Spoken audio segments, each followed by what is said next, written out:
warahmatullahi wabarakatuh.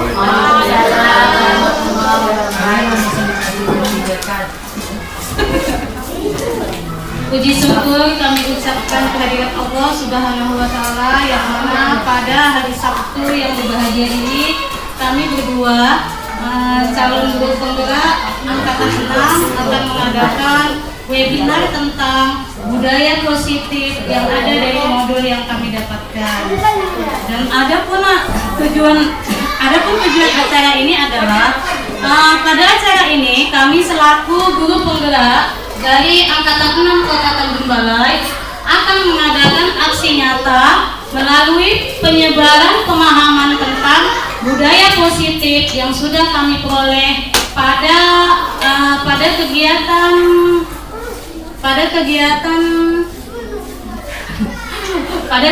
pelatihan kami selama 2 bulan yang lalu. Jadi ini adalah salah satu pengimbasan yang harus kami lakukan kepada rekan-rekan kami semua. Untuk mempersingkat waktu, marilah langsung kita dengarkan untuk topik yang pertama akan disampaikan oleh teman kami CGP, yaitu Ibu Ramadhania Sinaga. Jangan lupa Ibu, kalau kita ucapkan salam dan bahagia, maka orang Ibu juga harus menjawab salam dan bahagia. Salam dan bahagia. Salam dan bahagia. Assalamualaikum warahmatullahi wabarakatuh. Waalaikumsalam warahmatullahi wabarakatuh. Ya, terima kasih atas kesempatannya. Nah, pada kesempatan hari ini saya akan menyampaikan sedikit ya yang pernah kami pelajari di modul CGP Angkatan 6. Nah, mengenai budaya positif. Nah, di sini budaya positif di modul 1.4 ini yang kami pelajari tentang budaya positif. Nah, bagaimana itu budaya positif diajarkan di sekolah atau diterapkan di sekolah dan diterapkan di kelas. Nah, coba dulu tayangkan Bu Lina. Nah, ini ya tentang budaya positif.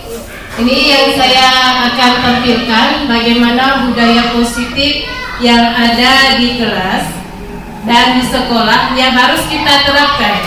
Selama ini kita selalu marah-marah kepada anak apabila anak tersebut berbuat kesalahan.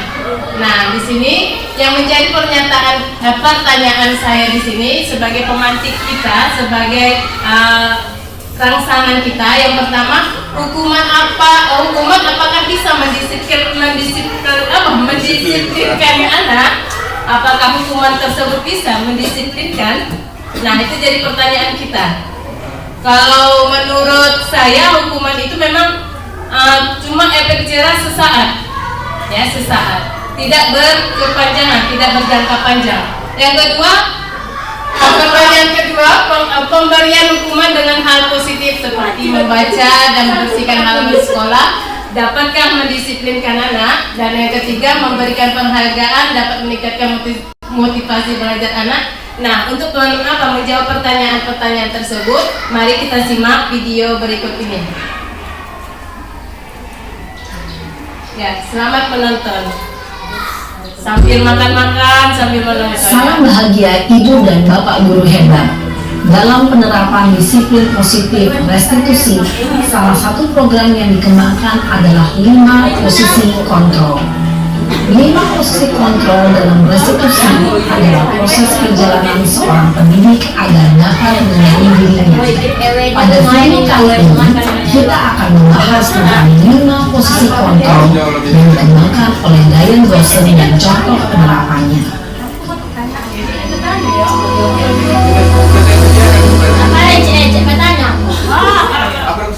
5 posisi kontrol itu adalah 1. Posisi penghukum.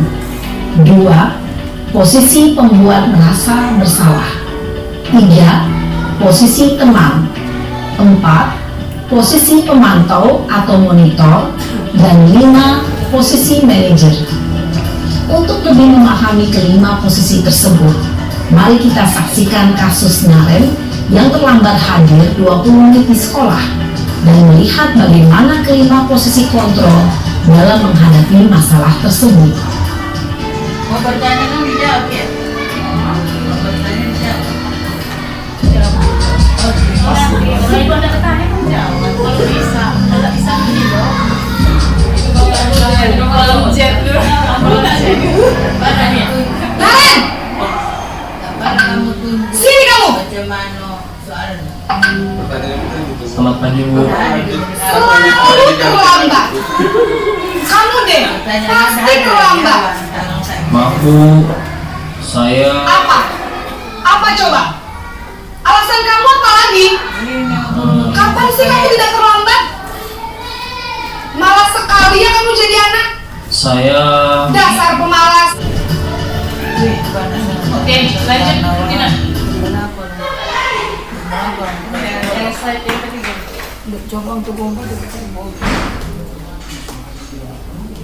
Ya, nih teori motivasi perilaku manusia.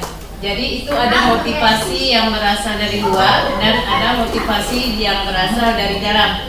Nah, motivasi eksternal itu untuk menghindari ketidaknyamanan atau hukuman. Apa yang akan terjadi apabila saya tidak melakukannya? Itu perhatikan motivasi dari eksternal. Apabila kita tidak melakukannya atau anak tersebut tidak melakukannya, maka akan dihukum. Berarti itu terjadi adanya motivasi eksternal yang terjadi di luar dirinya. Kemudian ada yang kedua, untuk mendapatkan imbalan. Itu juga termasuk dari motivasi eksternal. Nah, dia termotivasi apabila adanya imbalan. Apa yang salah? Misalkan gini, apa yang saya dapatkan jika saya melakukannya? Berarti dia terbiasa dengan imbalan, maka dia tidak akan berhasil untuk memotivasi anak tersebut. Nah, yang ketiga ini yang lebih baik ya, karena motivasi internal. Jadi dia tujuan itu ada motivasi yang di dalam dirinya itu dibangunnya. Contohnya, saya akan menjadi orang seperti apa jika saya melakukannya. Jadi itu yang akan kita timbulkan kepada anak didik kita di kelas maupun di sekolah. Nah, untuk selanjutnya saya persilahkan dengan Bu Erlina untuk melanjutkan pembelajaran kita. Ini materi kita Bapak Ibu banyak ya, ada 6 materi yang ada di modul budaya positif. Sekarang kita akan lanjutkan, ini kelanjutan dari yang ditampilkan oleh Ibu CGP sebelumnya tadi, yaitu tentang motivasi ya kan Bu. Sekarang kita mau ke restitusi. Restitusi itu adalah proses menciptakan kondisi bagi murid untuk memperbaiki kesalahan mereka sehingga mereka bisa kembali pada kelompok mereka dengan karakter yang lebih kuat. Restitusi juga merupakan kolaboratif yang mengajarkan murid untuk mencari solusi untuk masalah mereka. Jadi solusinya bukan kita yang menampilkan. Di restitusi ini kita mengharapkan bahwa peserta didik yang sudah melakukan kesalahan tersebut, mereka dapat menyadari kesalahannya bukan dari kita, tetapi dari apa yang sudah kesepakatan yang telah kita buat. Jadi kesadarannya itu timbul memang dari diri mereka sendiri, dia bukan berupa hukuman, konsekuensi namanya ya Bapak Ibu. Ini dia contoh restitusi. Bagaimana cara menjalankan restitusi? Restitusi itu dapat dijalankan dengan 3 cara atau ada namanya segitiga restitusi. Yang pertama itu kita harus terlebih dahulu meyakinkan. Bu, lihat segitiga restitusi. Segitiga restitusi. Paling bawah. Paling bawah. Segitiga restitusi jelas. Oke, lanjut. Itu ada di taman namanya menstabilitaskan identitas. Kalau tadi yang ditunjukkan untuk anak SMA, nanti saya akan mencoba menunjukkan untuk yang anak SD sesuai dengan kondisi kita pada saat ini. Yang pertama itu nanti adalah menstabilkan identitas. Kita nggak perlu bentak-bentak pertama langsung. Kenapa kayak sinareng tadi? Nanti ada kejadian yang, nah ini dia segitiga restitusi. Ini lagi digema-gemakan. Kalau kali kita waktu mempelajari PMM, ini juga ada Bapak Ibu di PMM. Kalau belum selanjut Bapak Ibu kemarin, ini bakalan muncul. Karena banyak orang memang sedang mempelajari ini. Inilah dia segitiga restitusi. Agar anak tersebut menyadari kesalahannya, yang pertama kita harus menstabilkan identitas peserta didik terlebih dahulu.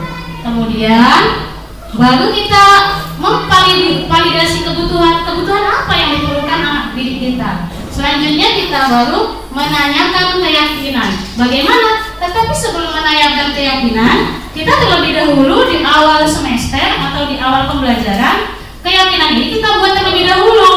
Ada di kelas saya buat namanya keyakinan kelas, ada contohnya. Nanti Bapak Ibu bisa jalan-jalan ke kelas saya. Di situ perintahnya tidak boleh kita membuat kata tidak atau jangan. Usahakan ketika membuat kesepakatan kelas, kita tidak memasukkan kata tidak atau jangan. Itu yang tidak boleh ya Bapak Ibu. Nanti Bapak Ibu boleh jalan-jalan ke kelas saya atau kelas dunia. Ada di sana contoh kesepakatan kelas. Untuk contohnya, untuk anak SD, ada ini 2 kasus saya ambil. Yang pertama kasusnya anak tersebut terlambat. Jadi saya berusaha menyelesaikan masalahnya dengan menggunakan segitiga restitusi. Tolong Bu, lanjutkan hasilnya tadi. Ini ya Bu, mari kita tonton sama-sama.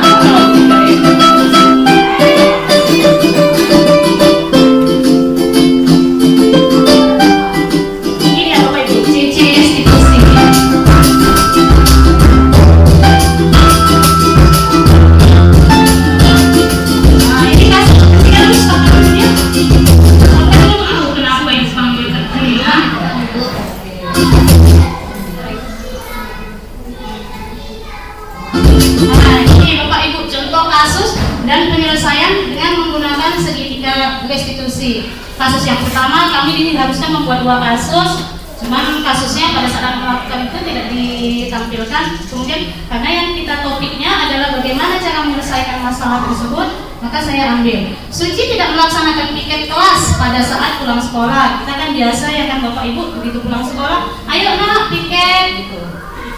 Ini adalah berikut langkah-langkah restitusi yang saya lakukan untuk menyelesaikan kasus yang terjadi pada anak didik saya. Silakan. Tahu kenapa ibu panggil ke sini, Bu, Kenapa? tidak melaksanakan piket semalam. Iya, tidak apa-apa. Ibu dulu waktu sekolah pernah yang seperti itu. Tapi ibu tahu kenapa alasan Siti malam tidak piket? Kalau Bu sehingga melupa inisiatif. Oh, sekarang masih pusing. Oh, tidak bagus. Selanjutnya bagaimana? Kalau meminta maaf saya bertugas piket semalam. Iya, bagus seperti itu ya. Itu sikap yang sudah bagus. Mau menyadari kesalahan dan meminta maaf. Terus selanjutnya bagaimana? Ini bagaimana? Apakah Suci ada merasa melanggar keyakinan kelas yang sudah kita buat? Yang mana? Iya, yang ketiga. Baik, kalau seperti itu, nanti begitu kembali ke baru, kamu meminta maaf sama teman. Dan nanti kalau kedepannya Suci masih seperti itu lagi, Suci harus beritahu ibu, ya, atau meminta tolong teman yang lain untuk menggantikan piket di sana. Terus bagaimana selanjutnya? Kedepannya mau mengulangi lagi? Saya akan berjanji tidak mengulangi. Iya, bagus. Nah, kalau begitu Suci boleh kembali ke kelas. Jangan lupa minta maaf sama petugas piket yang semalam. Silakan. Apa kabar Rizky hari ini? Baik Bu. Baik. Kamu tahu kenapa Rizky dipanggil? Nah, coba. Soalnya terlambat dan pergi sekolah. Kamu tahu, itu dulu kan pernah nanya terlambat ke sekolah, tapi sekali-kali. Apa alasan awak terlambat? Karena main HP sampai larut malam. Main HP sampai larut malam. Terus paginya? Terlambat datang ke sekolah. Iya, terus paginya terlambat datang. Nah, yang Rizky, jadi selanjutnya bagaimana? Tidak akan terlambat malam. Iya, tidak akan melakukan seperti itu dengan cara tidak main. Main handphone sampai larut malam. Iya, ada batasan main handphone.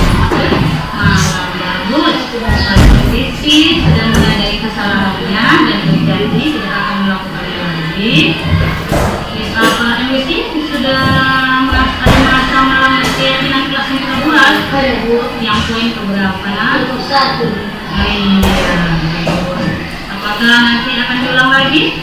Tidak. Baik, kalau seperti itu, karena Miski sudah berjanji tidak akan mengulanginya lagi, Miski boleh kembali ke kelas, ya. Saya senang bekerja ibu dan anak saya. Itu tadi Bapak Ibu, itu contoh sederhana ya. Tapi kalau kenyataan kita sebenarnya masih banyak yang lebih kuat dari itu kasusnya ya kan. Ada yang kasus yang berkelahi dan lain-lain. Itu tadi saya hanya ingin menunjukkan seperti inilah. Itu kalau untuk anak SD mungkin kita perlu sentuhan, kita pegang dia, kita elus dia biar jangan menimbulkan ketakutan dan tidak menimbulkan rasa tertekan. Inilah dia cara-cara ketika kita menggunakan segitiga restitusi. Yang pertama itu kita menstabilkan identitas. Ini adalah beberapa kata-kata atau kalimat yang bisa kita gunakan ketika kita menstabilitaskan anak tersebut. Apa tujuan dari menstabilkan identitas? Tujuannya untuk membuat anak yang merasa gagal tersebut menjadi positif. Mereka nggak merasa takut, nggak merasa tertekan. Wah, aku bakal kayak mana ya? Gitu. Enggak. Jadi di sini kita boleh berkata seperti ini. Bapak dulu juga pernah berbuat salah. Dulu bapak juga pernah kayak gitu. Nah, jadi jangan malah takut gitu. Ayo, kita pasti bisa menyelesaikan masalah kalian ini. Nah, seperti itu ya. Kemudian ada dan beberapa bapak itu bisa baca di sini. Selanjutnya yang validasi tindakan yang salah. Validasi. Sesudah kita tenangkan dia, kita bujuk dia. Mungkin kalau kita karena juga SD masih bisa kita sentuh dia, kita elus-elus, itu menunjukkan rasa kasih sayang kita. Kemudian selanjutnya kita memvalidasi kebutuhan. Apa tujuan validasi kebutuhan itu? Tujuannya adalah membantu siswa mengenali kebutuhan yang harus dipenuhinya ketika peserta didik tersebut melaksanakan kesalahannya. Ini kita angkat dia. Kalau kita bahasanya di sini agak kita naikkan apa dia gitu, rasa percaya diri dia. Bisa juga besok kamu bisa. Sebenarnya kamu bisa melakukan yang lebih buruk dari tadi, tapi kamu hebat, kamu nggak melakukannya. Misalnya ada kita anak ada yang berkelahi, ibunya kita kalau seandainya kau tunggu bisa dia berdarah kau buat kan, tapi kamu nggak melakukannya kan, kamu hebat. Nah, seperti itu ya. Jadi ada walaupun seberapa hal yang dibuatnya harus kita ambil posisi positif dari diri anak tersebut. Selanjutnya yang ketiga yaitu menanyakan keyakinan kelas. Keyakinan kelas ini sebelum kita awal pelajaran sudah kita buat. Jadi ketika mereka melakukan kesalahan, peserta didik langsung menyadari, oh iya, kan aku udah sepakat melaksanakan begini, kenapa aku buat? Gitu. Kalau di kelas 6 saya buat itu bagi yang terlambat untuk anak didik saya, kesepakatannya apabila terlambat mereka akan menyalam seluruh peserta didik yang ada di kelas tersebut. Ya, jadi ketika dia terlambat, mereka langsung menyadari. Setelah disalamnya saya, semua disalamnya dia, nggak perlu tanya saya lagi, Bu, saya harus seperti apa? Enggak. Beli anak didik saya tersebut langsung disalamnya semua, walaupun sambil senyum-senyum, tidak apa-apa. Berarti dia sudah mulai menyadari kesalahannya dan membuat keyakinan untuk dirinya sendiri. Untuk selanjutnya, bagaimana cara membuat kesepakatan kelas dan keyakinan kelas akan dipandu oleh teman saya CGP Ibu Rahmadania Sinaga. Kepadanya kami persilahkan. Terima kasih.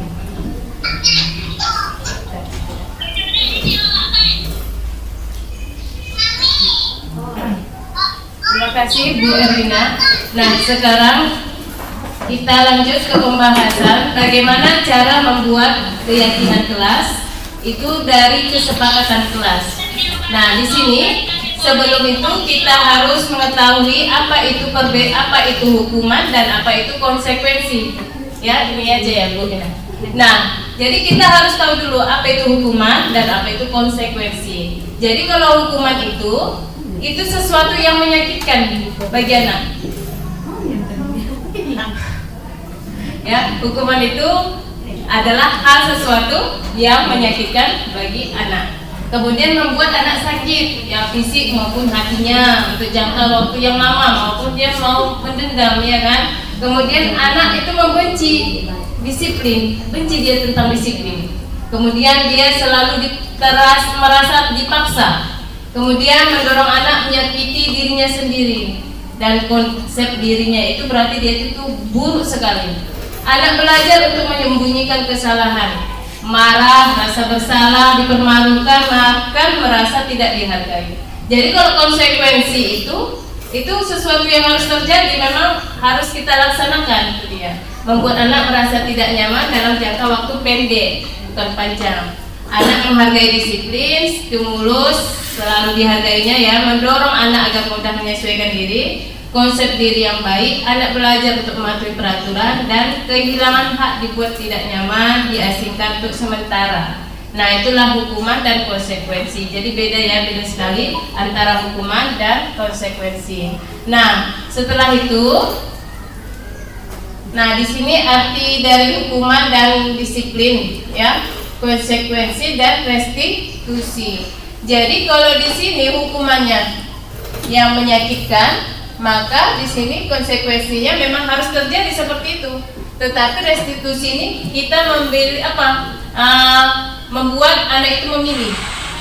Bagaimana cara anak tersebut menghadapi masalah atau mengatasi masalah yang dihadapinya. Nah, kemudian di sini ada tidak nyaman untuk murid. Berarti di konsekuensi itu dia jangka pendek, tetapi di restitusi menguatkan anak dalam jangka waktu yang panjang. Jadi kalau kita membuat keyakinan keras tersebut, maka itu keyakinannya itu akan kemana aja pun, di SMP bahkan di SMA mereka akan menerapkan seperti itu. Nah, lanjut tentang bagaimana cara membuat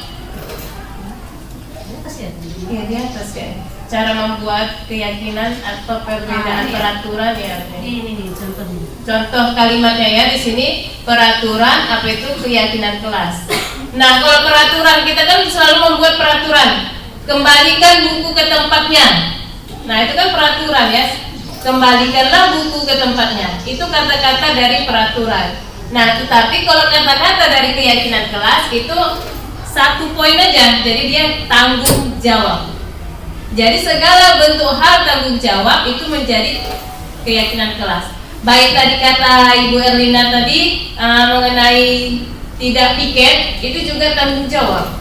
Jadi kalau bisa di situ keyakinan kelasnya adalah tanggung jawab. Kemudian dilarang mengganggu orang lain. Nah, itu berarti peraturan dilarang. Itu kan kata-kata yang ada dilengketkan di dinding kita masing-masing atau di manapun, di jalanan pun ada seperti itu. Jadi itu kalimat-kalimat peraturan. Tetapi kalimat di keyakinan kelas menghormati orang lain. Berarti hormat. Jadi di situ kata keyakinan kelas itu poin pentingnya, di situ ada kata kerja langsung ya, menghormati orang lain. Kemudian di kata peraturan di sini ada hadir di sekolah 15 menit sebelum pembelajaran dimulai.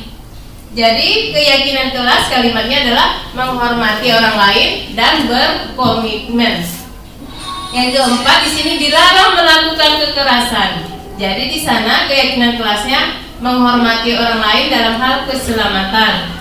Kemudian yang keempat dilarang menggunakan narkoba, kesehatan, ya kan? Bergantian atau menunggu giliran, yaitu menghormati orang lain. Gunakan masker, berarti tentang keselamatan dalam hal kesehatan. Jangan berlari di kelas atau koridor, keamanan. Jadi kalau di kelas saya, kalimat-kalimat dari keyakinan kelas, yang pertama dia disiplin, yang kedua menghormati. Dari poin yang menghormati orang lain, guru, dan sesama teman. Kemudian menjaga lingkungan, itu saya buat ya, menjaga lingkungan kelas dan sekolah, itu dia. Kemudian ada di situ tentang disiplin, yaitu tepat waktu, ya baik itu sepatu harus dipakai, seragam harus rapi, itu seperti itu. Jadi keyakinan kelas itu sudah kami terapkan di kelas. Bagaimana kata-kata keyakinan tersebut kami lengketkan, walaupun kertasnya dalam bentuk kertas putih. Dan selanjutnya, selanjutnya akan Ya, kembali lagi ya kepada CGP kita Bu Erlina menyampaikan materi dasar kebutuhan dasar manusia. Bosan Bapak Ibu? Ada ice breaking, Ada ice breaking? ada di sini. Ice breakingnya sedikit lagi.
Lagu dangdut nggak joget dia.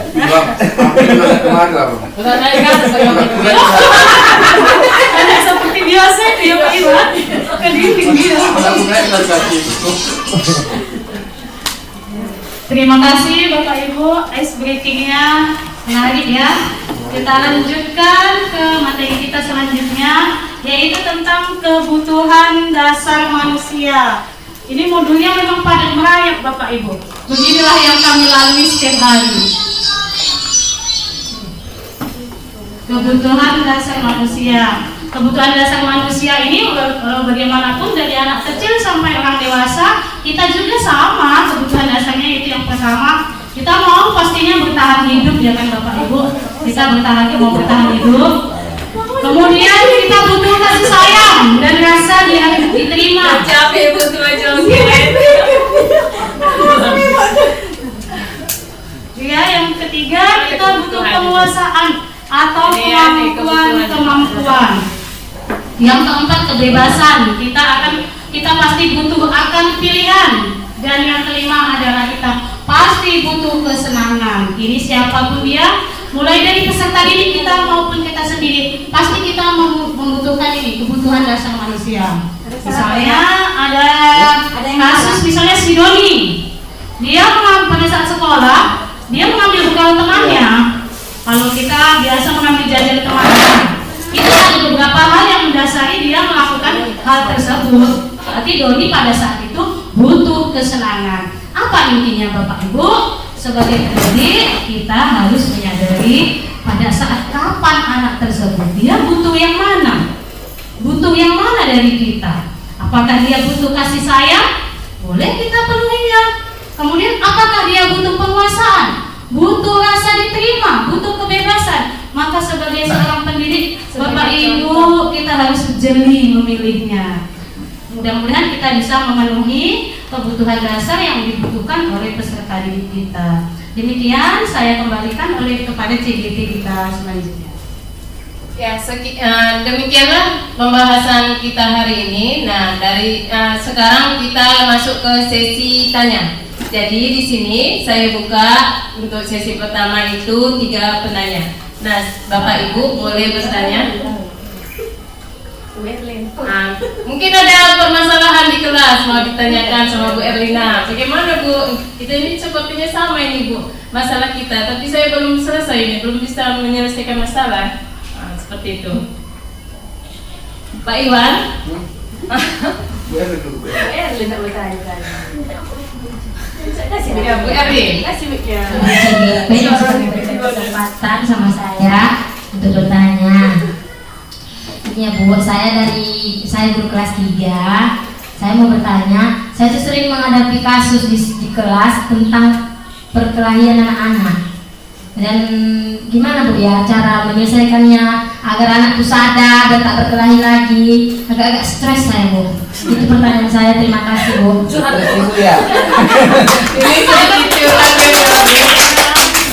Ya, siapa ini? Lagi yang pertanyaan kedua ini kami klop aja dulu yang sampai 3 pertanyaan baru kami jawab. Ya, pertanyaan yang saya hadapi di kelas, dampaknya Bu, seperti ini mau saya tanyakan.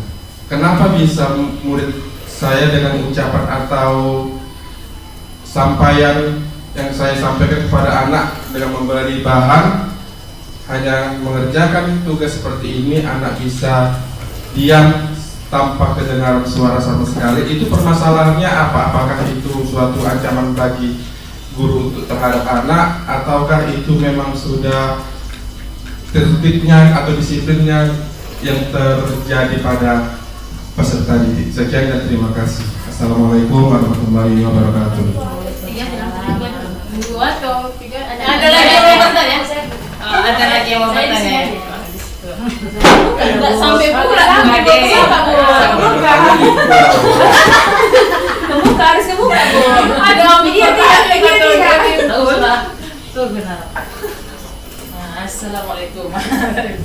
Assalamualaikum warahmatullahi wabarakatuh.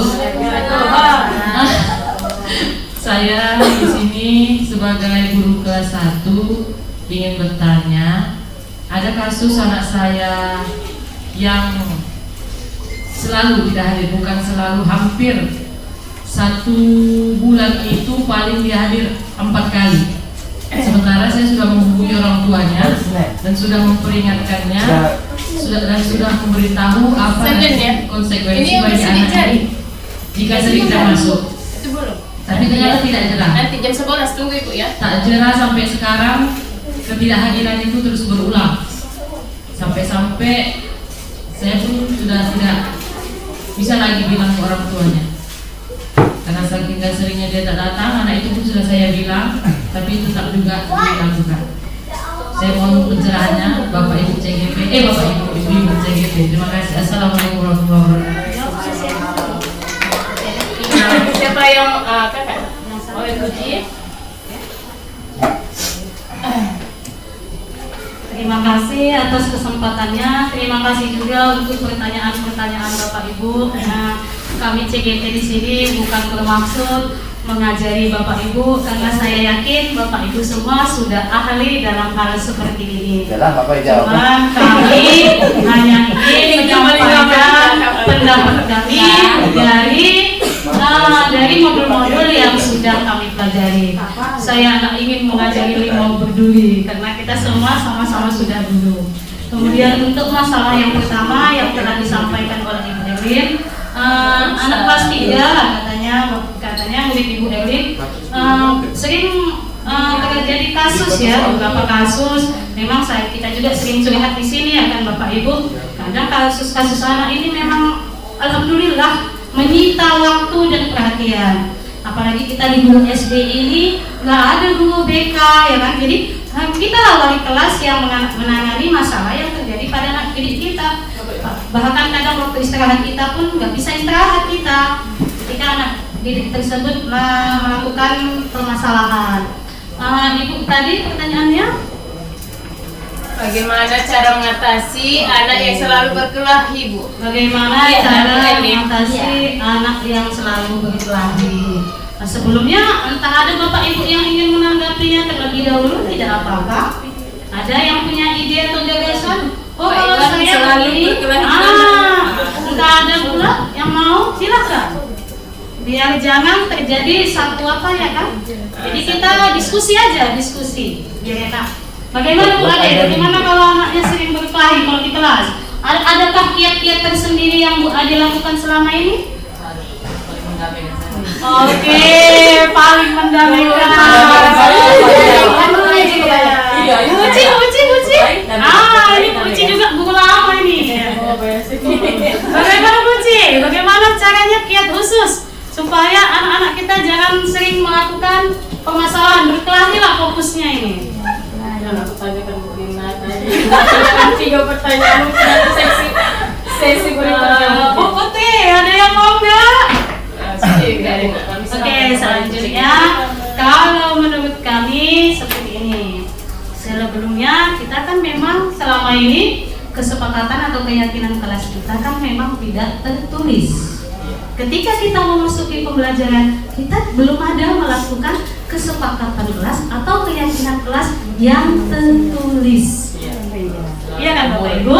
Makanya ketika anak tersebut melakukan kesalahan, kita langsung hukumannya apa? Tetapi ketika kita pertama kali di awal kita melakukan keyakinan kelas secara tertulis, anak-anak itu akan langsung menyadarinya.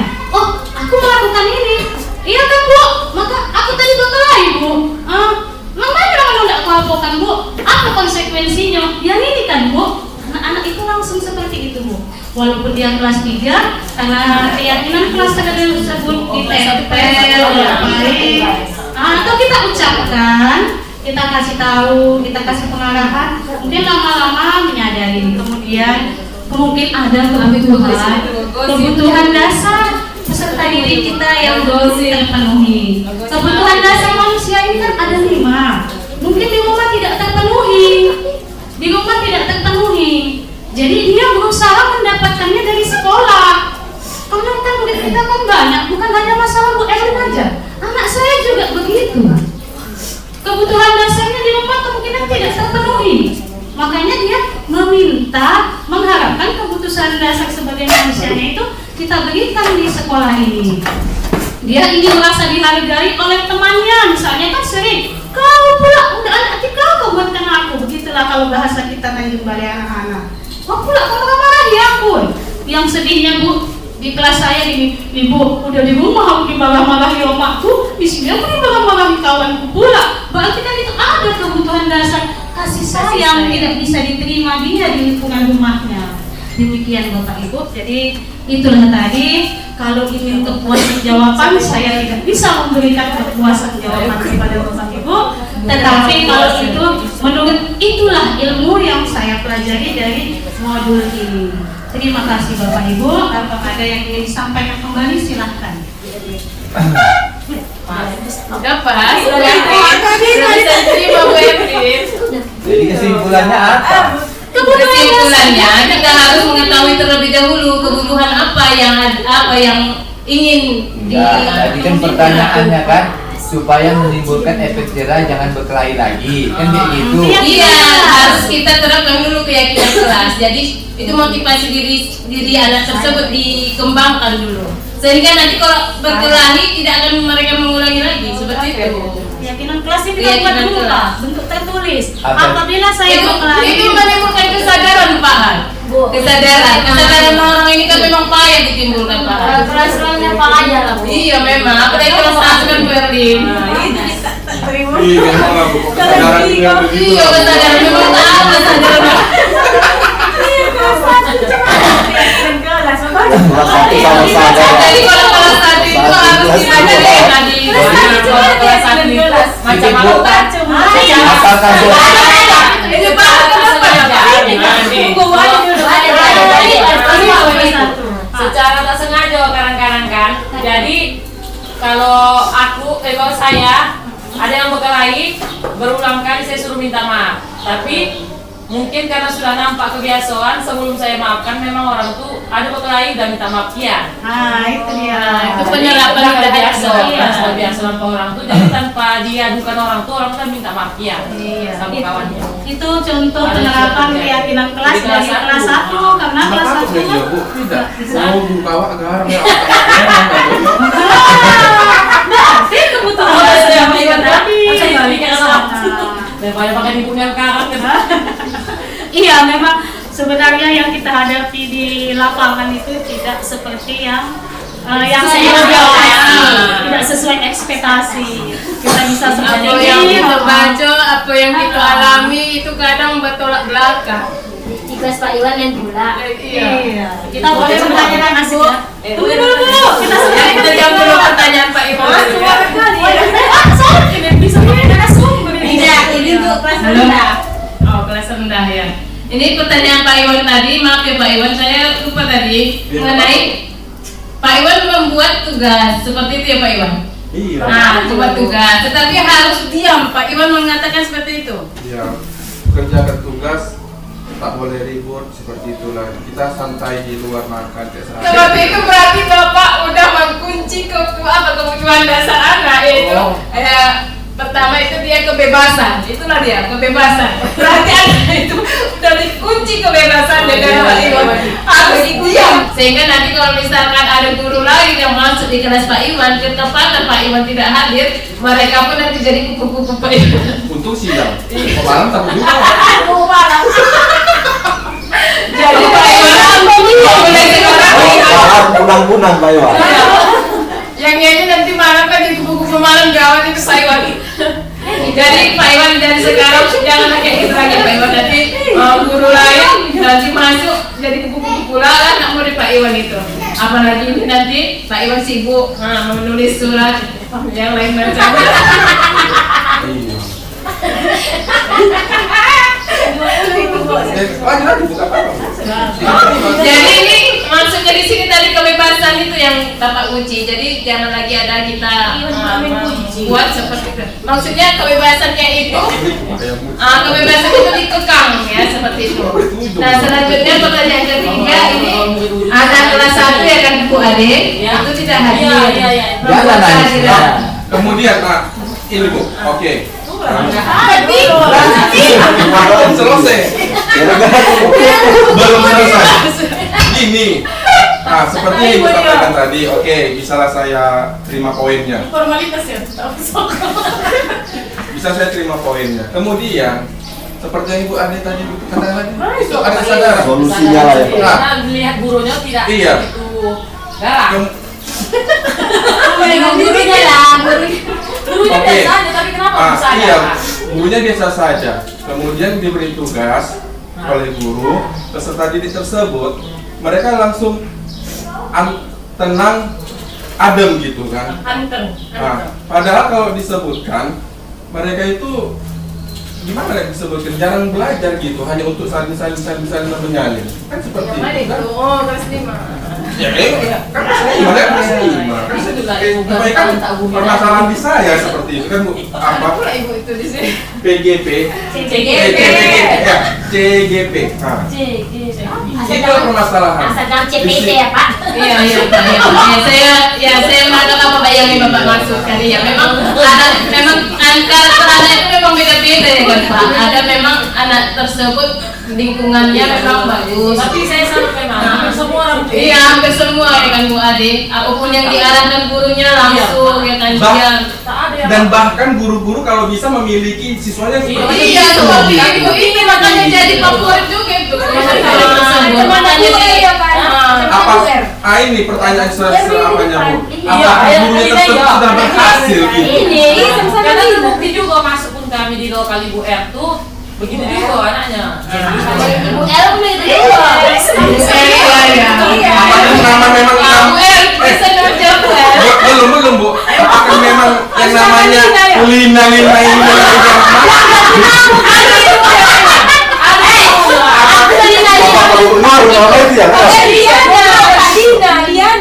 Dua-dua begitu. Jangan kau pakai emosi mombingnya. Ayo bang. Sharing Kalau dulunya. saya Sharing dulu Bu ya. ya. Dulunya dulu kasihkan. Kalau saya pulang ditanya kenapa anak saya harus seperti itu, mungkin memang anak saya itu baik budi semua. Kemudian ikhlas Bu. Kita Bapak Ibu mengajar ikhlas. Bukan saya membilangkan orang ibu nggak ikhlas gitu. Memang seperti itulah. Kita nggak usah berusaha. Mungkin segitiga restitusi tadi balik ke sana kita Bapak Ibu. Balik ke segitiga restitusi. Kita nggak usah perlu menekan mereka. Kalau itu untuk anak saya ya, saya udah berangkat. Iya, karena anak saya juga udah kelas 6. Jadi orang tua udah mengerti gitu. Ketika saya itu aja untuk melakukan segitiga restitusi gitu kan, mereka oke aja. Malah, oh iya seperti itu gitu. Nggak ada rasa takut. Saya nggak menekan mereka, nggak memberikan ketakutan kepada mereka. Jadi kalau mereka bermasalah, bilangkan aja sama saya, Bu. Nah, kemudian saya pesankan malah kepada anak saya, kalau kalian membuat masalah itu, jangan selagi saya tidak ada. Kalau kalian membuat masalah ketika saya tidak ada, saya tidak yakin kalian akan dibela. Karena saya lah guru kalian.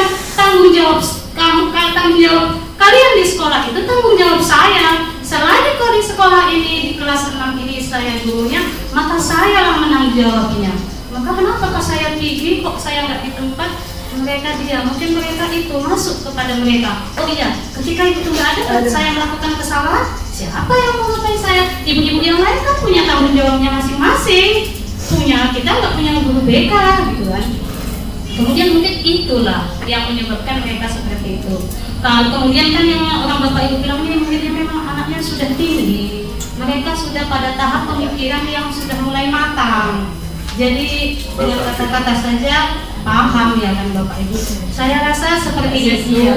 Kemudian saya kembali ulangi, saya bukan siapa-siapa, kita sama-sama mengajar sudah lama. Saya kira ilmu ini sudah Bapak Ibu milikinya ini. Sudah hebat-hebat dengan Bapak Ibu di sini. Sudah beberapa tahun mengajar. Jadi mungkin ada saat-saat situasi dan kondisi yang menyebabkan hal itu bisa terjadi. Seperti itu Bapak Ibu.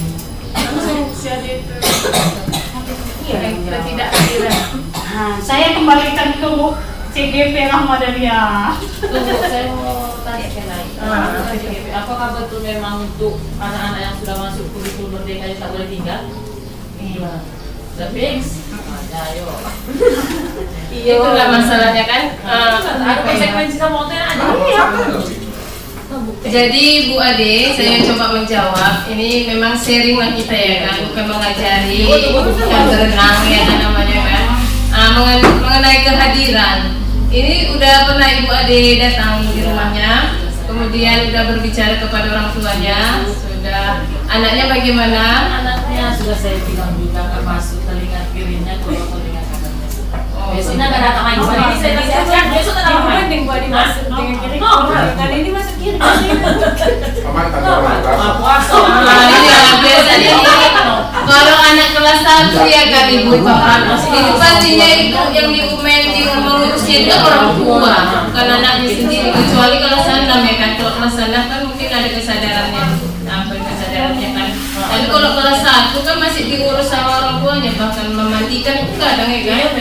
Jadi ini Bu Ade sering sekolah berarti iya menelpon orang tuanya. Iya, jadi itu adalah solusi kalau mungkin ada Pak Iwan memberikan solusi. Makasih. Waalaikumsalam. Jadi intinya tadi dapat kesimpulannya. Udah kesimpulannya itu memang tanggung jawab guru kelas, tapi kalau misalkan ada kolaborasi bersama ya harus kita laksanakan kolaborasi tersebut. Itulah Pak. Ya intinya. Intinya saya kembalikan nanti kalau ada masalah. Iya. Nah, Jangan terus langsung maksudnya yang jadi apa saya nanti maksudnya kan dia harus ada juga ininya. Pertama Bapak dulu salah. Harus, iya, saya Kalau Hen. misalkan tak bisa lagi Pak Hendra biar bekerja sama. Pak bisa Bu Lina tempo hari Cuma yang kalau bapaknya nggak ada saya ketemu. kesepakatan. Tadi kan Kenapa saya nggak kalau buat itu kesepakatan tidak ini. buka? Saya nggak buat kesepakatan istilahnya. Iya kan Sebenarnya kesepakatan waktu belajar adanya Pak. Waktu belajar kesepakatan belajar harus ada juga harus Bapak buat. Berarti saya buat juga. Iya, tapi Kesepakatan itu kesepakatan saya belajar. buat juga lah ya. Bukan kesepakatan kelas Itu yang tapi saya kesepakatan belajar namanya. Oh, kesepakatan Waktu belajar. belajar kayak gini ya, kayak gini ya. Kesepakatan belajar. Jadi ada nanti istilahnya bahan saya untuk mengapa nak itu kan gitu. Kesepakatan belajar aja Bapak Atau susun. saya kembalikan kesepakatan kelas. Nggak usah kesepakatan belajar aja Kesepakatan Bapak belajar saya susun. sendiri begitulah ya. Kesepakatan belajar. Tapi kalau ada masalah kasus, berarti kerjasama. Tadi kata Bu Ibnur, bagaimana mengatasi anak yang tak pandai baca? Sementara kalau dia diajari khusus dia di dalam kelas, kawan-kawan yang lain dia mana terabaikan. Iya. Itu tadi pertama pertanyaannya. Ini apa?